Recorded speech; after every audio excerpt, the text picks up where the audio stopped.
Saudara, unjuk rasa sopir mobil angkutan batubara berakhir ricuh, sejumlah kaca kantor Gubernur Jambi pecah, dilempari batu oleh massa aksi.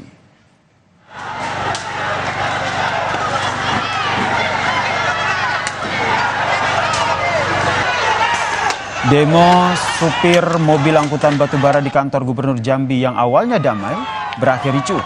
Sejumlah kaca kantor gubernur pecah, dilempari batu oleh massa. Massa menyampaikan tuntutan terkait dengan penutupan operasional angkutan batubara oleh Gubernur Jambi.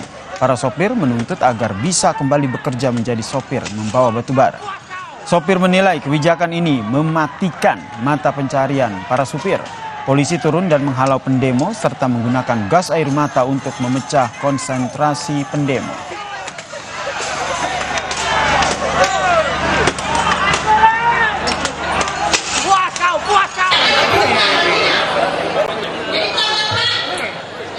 Aksi massa diterima Gubernur Jambi. Gubernur berjanji akan membantu sopir batubara. Menurut Gubernur Jambi, Al-Haris, penutupan operasional batubara lantaran pengusaha batubara belum selesai mengerjakan jalan khusus angkutan batubara.